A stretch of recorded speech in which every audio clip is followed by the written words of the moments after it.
Today I'm going to show you how to cook delicata squash.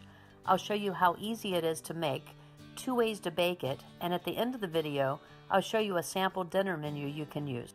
Let's get started. When I was at Trader Joe's the other day, I saw this squash, I believe you say delicata squash, and I thought it might be interesting, so I got one to try it out and see how it is. So tonight we're having meatloaf. You can see that on one of the other videos on how to make that, but I wanted to show you how to experiment with the delicata squash since this is my first time making it. So let's get going and see how it is. So I cut the squash in half lengthwise. I cut both ends off because it was a little hard to cut it and to scoop out the seeds, and this one was really dry.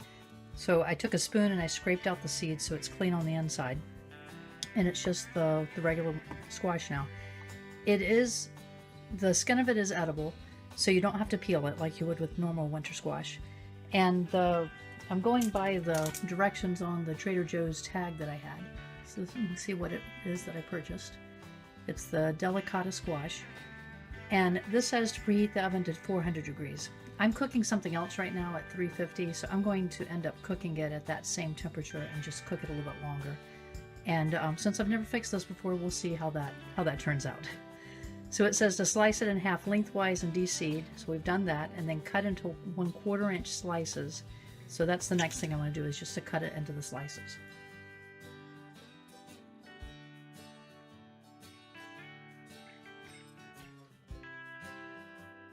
So as you can see, I cut half of it into the 1/4 inch slices, but I was curious as I was slicing it how it would taste if I bake it like I do a normal winter squash.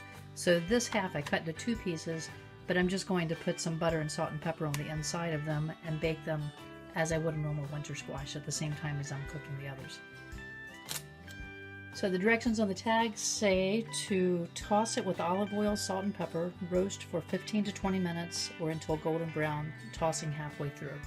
So again, since I'm cooking it at a little bit lower temperature, I'm going to probably cook it for half an hour. And but I'm going to toss this with the olive oil, salt and pepper, and this I'm going to put butter in and salt and pepper, and we'll see how it turns out.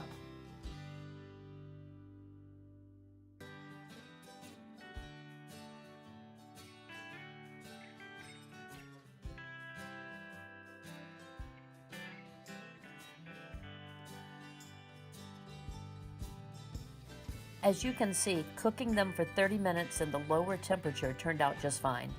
The taste of this squash is a little bit sweeter than normal winter squash. It was really good. I thought it was a nice complement to the meatloaf and veggies we served. Let me know in the comments below if you've tried cooking delicata squash and what you thought of it. Do you prefer this over winter squash? Type in the comments if there are other squash recipes you'd like me to make a video about. Be sure to subscribe and hit the bell below if you want to know when our next video is ready. And if you like this video, please share it with a friend and like it below. Thanks for watching.